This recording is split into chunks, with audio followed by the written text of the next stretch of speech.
What's up, everybody? Today we're going to be doing a little bit of a build video. We're going to build an Alienwhoop ZER0 tiny whoop. We are using the Alienwhoop ZER0 flight controller. This flight controller is around $34. It runs silverware firmware, not Betaflight. However, it does fly the best in my opinion. It just does not have built-in OSD. The frame we're going to be using today, this is going to be the cockroach frame. It is super durable, just like it says. We're going to be using some Lumineer 6x15. I think these are 19,500 kV. These are very great motors, being only 6x15 millimeter. They are pretty decent for what they are. The camera is an FX805 camera. I have disassembled it, and that way I can relocate the VTX back here. And put the camera here inside this canopy that I made. This is a vacuum molded canopy. Any canopy you buy from tinywhoop.com will work the same. Okay, I'll just put that aside, put the camera aside. This is the flight controller, the Alienwhoop ZER0. It's a very great flight controller in my opinion. It does have plugs for motors, so there's no need to solder any motors on. However, you do have to solder your receiver of choice. My receiver of choice today, this is going to be the FrSky XM, not the Plus version. XM, single antenna, 3-wire, very simple, very small. Alrighty, let's get started. So first we are going to open the frame. Let's take this out here. I chose black, not for any specific reason, just because I like the color. We're going to take the flight controller. We do have some hardware that comes with the flight controller, as soon as I can find it.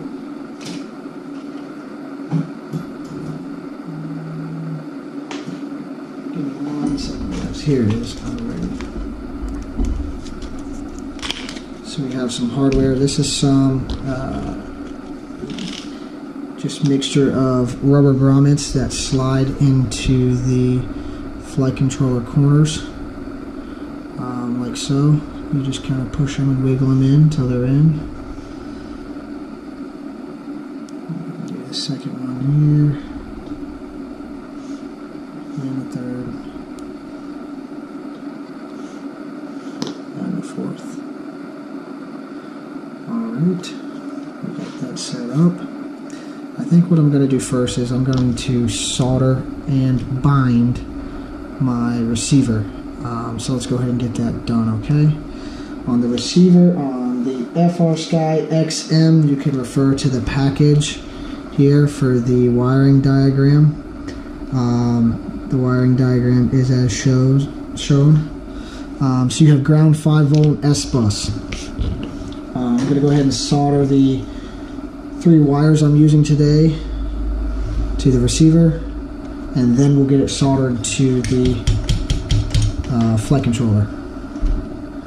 So in my case, I'm going to hold it this way. Ground will be on the left, 5-volt in the middle, and S-bus on this end here. Okay, let's go ahead and do that now.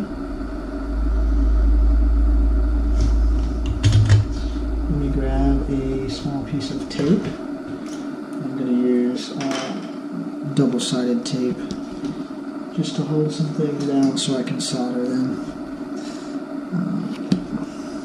This just makes life a little bit easier.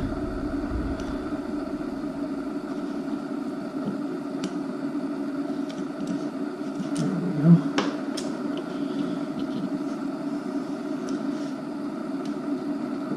That's great. So I've already tinned everything, meaning I've already added solder to the receiver and each end of the wires just to kind of speed up the video. I'm just going to place them through the holes. So it goes ground, which I've added, the black wire, 5-volt in the middle,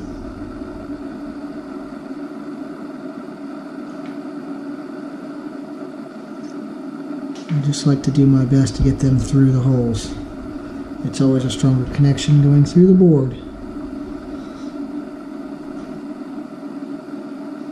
Alright, we got those wires soldered and connected to the receiver as shown. You guys can see here. The black is not coming up very well, I'm sorry. Alright, we are going to solder it to the flight controller. I plan on locating the receiver on the bottom side of this flight controller. So I'm going to lay it in place. There we go. Alrighty. So we got that off, and now I'm going to place it directly in the center. And this should clear the frame once you set it down in there.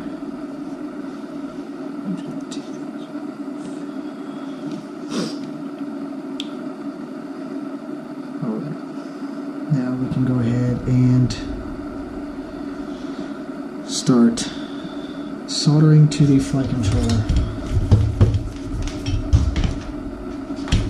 On the Alienwhoop ZER0, the 3 pads for the receiver are going to be labeled RX1. That is going to be your S bus. Obviously 5 volt is 5 volt and ground is ground.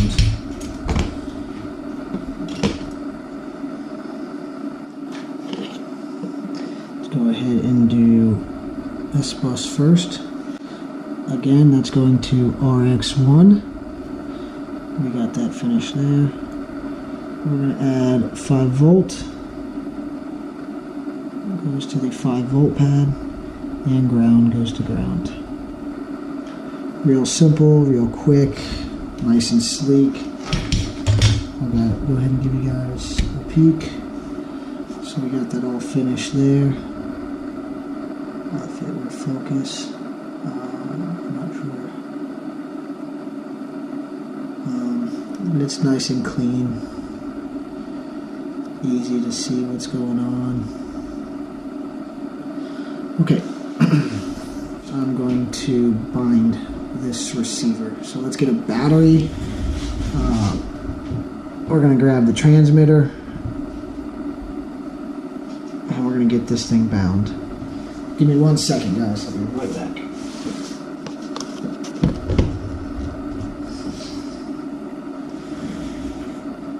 Okay, guys.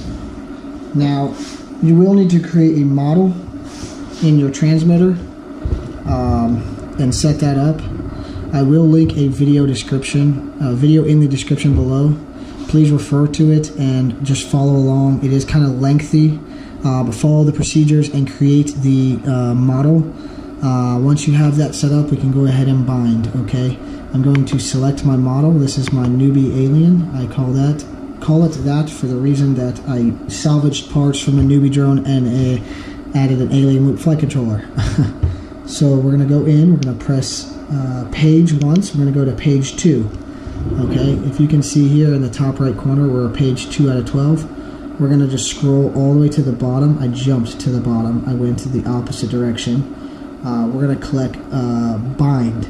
Our channel range is going to be channels 1 through 16. It is a D16 receiver, okay? So this FR Sky XM is a D16 receiver. And we're going to run channels 1 through 16. And we're going to go ahead and select this bind, okay? Once you click enter on bind, we're going to want channels 1 through 8. Telemetry on is fine. We can just click the first one. You'll notice your radio is going to start to beep, okay? When you hear that beeping, you just want to take your radio, set it about 5 to 8 feet away from your flight controller and receiver. Okay? And for this receiver on FR Sky, the binding procedure goes as follows. You hold the bind button down. So our bind button is located in the corner here. It's a little gold-plated button next to the antenna. I'm going to hold that down with my fingernail, and I'm also going to plug in the battery at the same time, okay? And what that does, it tells the receiver to go into bind mode. This is kind of tricky sometimes, so give me just a second here to get set up. Okay, I think I got it. You ready?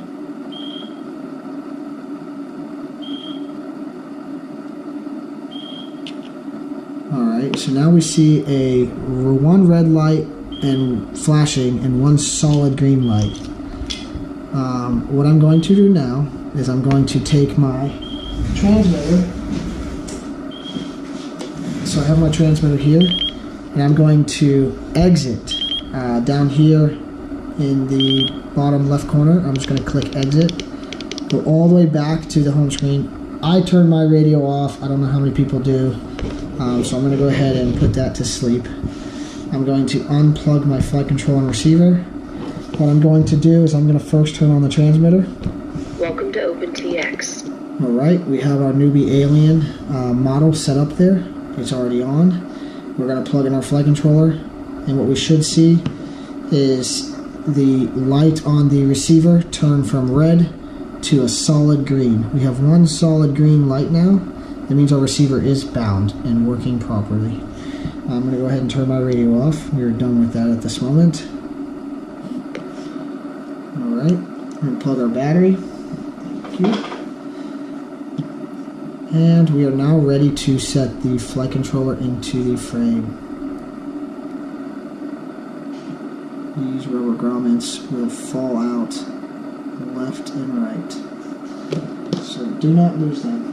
You only have 4 in the Alienwhoop hardware packet. You lose one, find something else. Alrighty.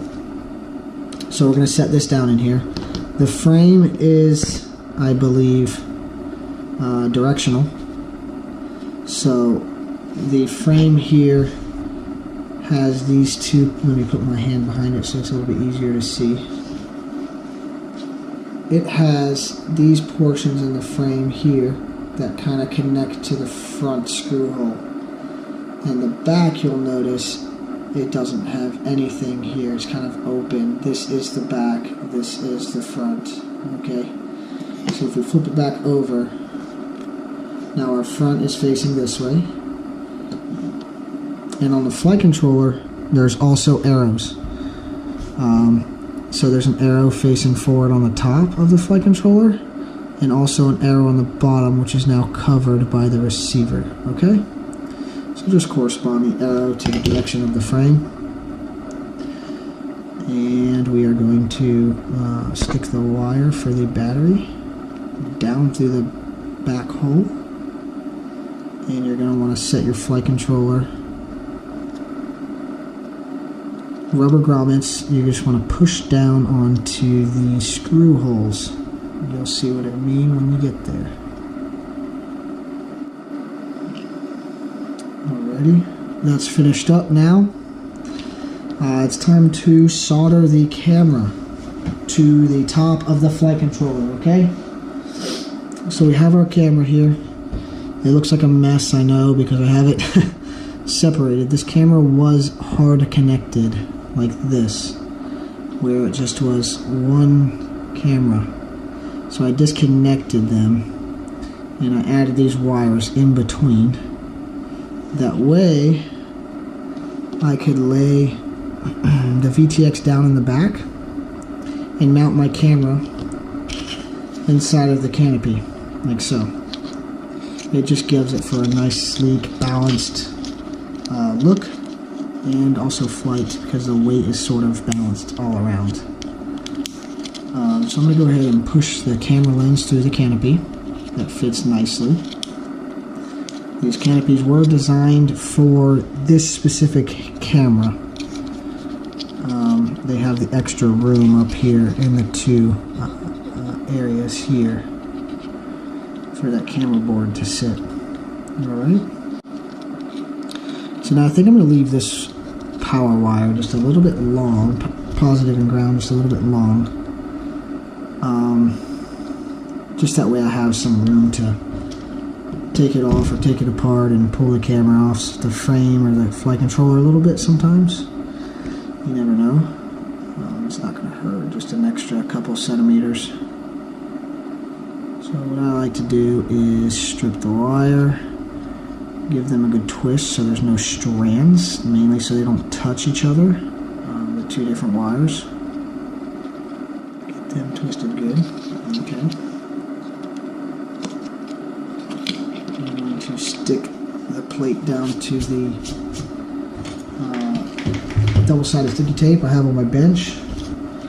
And we're going to tin these two wires, positive and negative, real fast from the camera. Okay, that's it on that one. And that's it on that one. Those are tinned. I'm going to snip them just a little bit shorter. I do snip them after I solder them. It's much easier. They just pop right off. Okay, now on the top of this flight controller, they are labeled, okay, positive and ground, so pay attention to polarity. You do not want to get these backwards. You will be very upset when you plug in a battery. Alright, I'm going to leave a little bit extra solder on these two wires, just that way when I go to add them to the pads, they definitely just stick in quickly. Alright, we're going to do the positive first. Alright, this should be nice, quick, and painless. I'm running my soldering iron on 400 degrees Celsius. I run a little bit hotter, just because that's what I'm used to, and I don't have any issues at all. As long as you're quick, you get in, you get out. Done. That's all you need to do. And we're going to add the negative right next to the positive. And it's done. So again, you just want to get in and get out. You don't want to stay in there and heat up everything too bad. If you're having issues soldering, I would recommend watching some YouTube videos. Flight Test has a few good soldering tip videos. If not, big plus I would recommend is just trying different solder. I found that solder sometimes can make the biggest difference in the world on, how well or not that you're soldering. I'm going to use a little bit more double-sided sticky tape to hold down the VTX in the back of the cockroach frame. Okay, so I like to cut my double-sided tape just to the size of whatever I'm sticking down. This way it also prevents shorts, so you won't get anything that touches one another and fries one of your components from voltage passing where it doesn't need to pass. I'm going to remove the tape from the back, and we are going to stick this down in the back, not over the ducts and with the antenna sticking out. I may go back later and resolder a longer antenna on. Okay, actually let me do that now. If you're not interested in learning how to solder a new antenna, just skip over this part. I apologize if you've already done this before. Some people have not. So what I have here is a standard dipole antenna. It has a UFL connector on this end. However, we're not going to use that. We're going to cut this shorter and resolder it to the VTX. Okay, so we're just going to cut this off straight.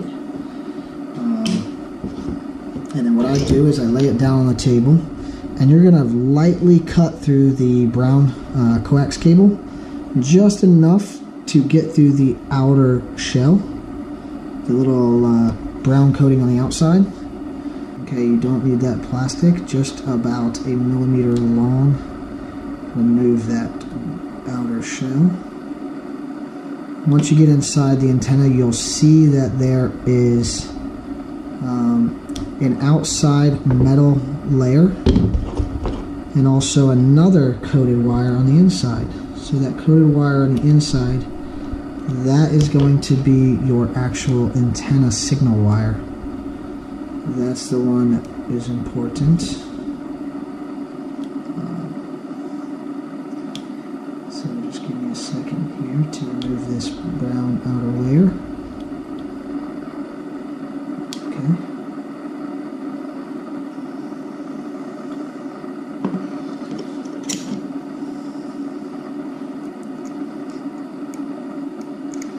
This can be intimidating for some, but it's not as hard as you think. Anybody can do it.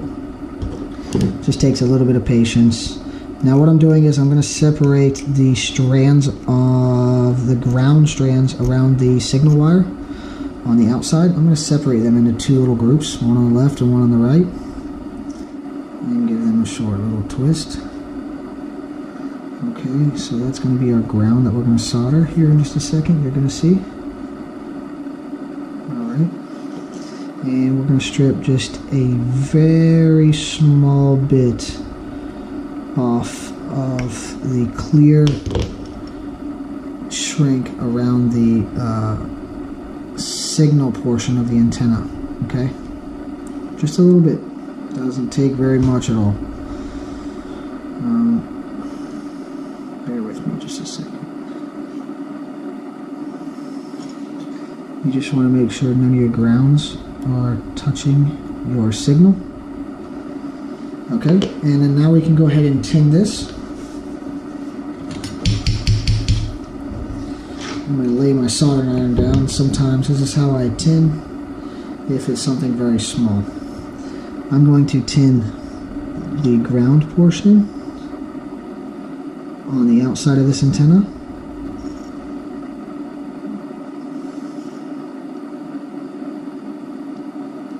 And I'm also going to tin the very tip, the signal portion of the antenna. Okay. Now that we have that all tinned, if you can see here on the VTX, let me get this steady. You're going to see a little tiny dot. That's the solder connection for the signal portion of the antenna. And this large pad on the top of it is where you're going to solder your ground, the outer strandy version. Alright? So, let me just remove this and get this out of the way. And again, I'm going to carefully, if it's possible. You know what? That's not possible. Let me use a set of helping hands. And we're just going to hold that VTX. Okay. And what we're going to do is we're going to solder the signal part of it first. I'm just going to add a tiny bit of solder to these points.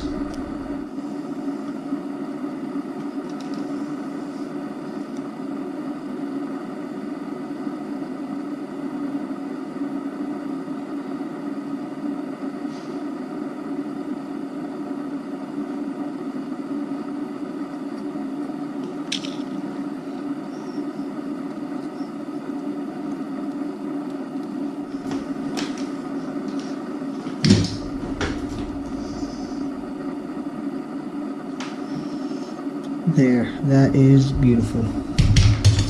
Okay, I'm satisfied with that. Let's get these out of the way. Looks like we lost a rubber grommet. Let's find that real quick and put that back in. We're losing all our rubber grommets.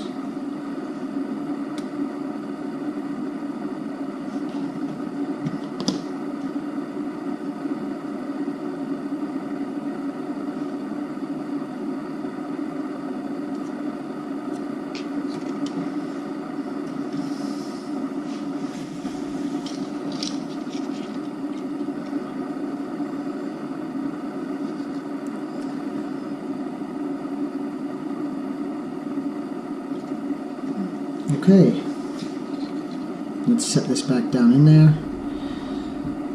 Now that we have a longer antenna here on our VTX, I really like that. It's going to add for a little bit better reception in video. I'm going to set the flight controller down again. Set that down onto the frame. Oops. Man, this is giving me trouble. Alrighty.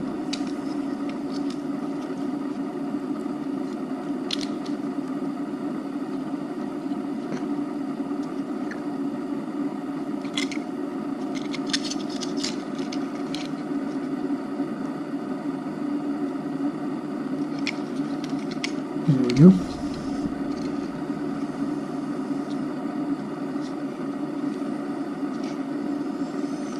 Got that set down again. We need one more piece of double-sided tape again.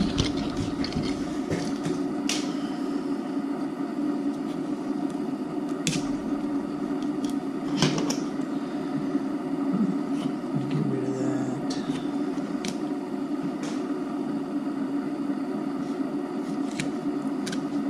Okay. Let's go ahead and set this down onto the back side of the VTX. And let's go ahead and remove the plastic.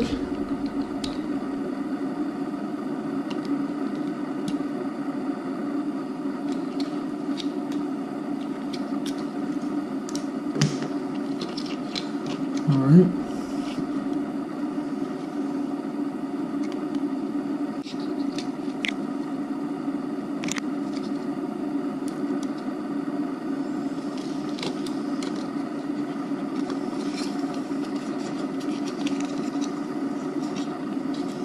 And we are going to set the VTX down onto the flight controller.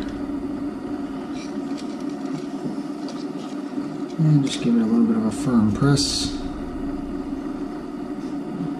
Okay, that's sticking down now. I think I'm going to add just a tad bit of hot glue to tack the sides of the actual camera down into the canopy, so that stops wiggling. Give me just a second. Alrighty, we got that all finished up.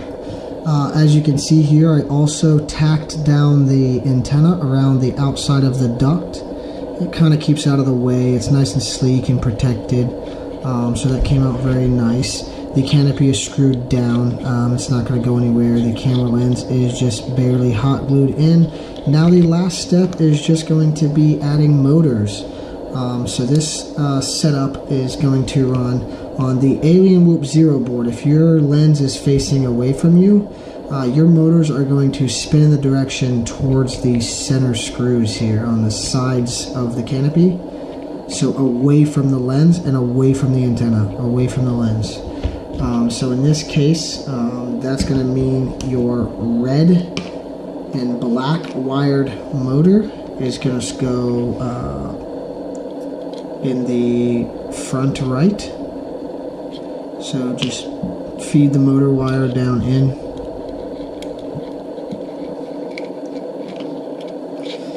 And shove the motor down into the motor slot. It can be extremely hard to push this down into this cockroach frame. This cockroach frame is very tight fitting. I use this nut driver to kind of help me. There we go. Push that down in, and that one is all finished. So I'm going to do that on the other remaining three. I will see you when they're done. Right, now that that is finished up, we got all four motors pushed in. Now it's time to just plug them into the flight controller. What I like to do is I like to just wrap them around this little support structure here. This kind of keeps the motor wires out of the way and takes up some of the slack. I think I wrap it 4 times and plug it in. So if you can see there is like 3 loops. That's just the right amount. Gives you just enough wire to leave yourself to get these motors plugged in. So you plug all 4 motors in.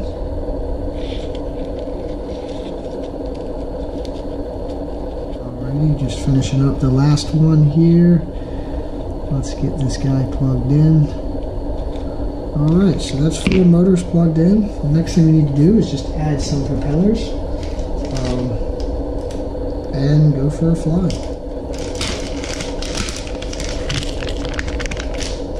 The propellers I like to use are these Beta FPV tri-blades. They're 31 millimeters with a 0.08 millimeter shaft. These are quite efficient and also powerful propellers for the 6x15 motors. I really enjoy them better than the 4-blade props. So I've been using these solely here for a while now. Yes, they only come in blue and pink. However, I do not mind the color as long as they perform well. That's all that matters to me.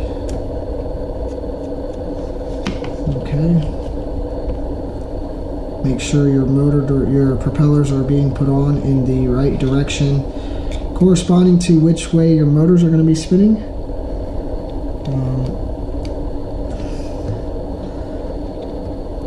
Like I said on the Alienwhoop ZER0, props spin away from the lens. Why do I not have the right propellers here? I'll grab another one. Okay, this is the one I need here.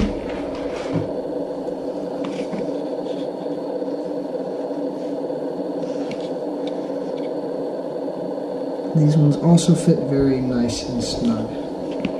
Alright, I'm going to grab a battery here. And we're all done.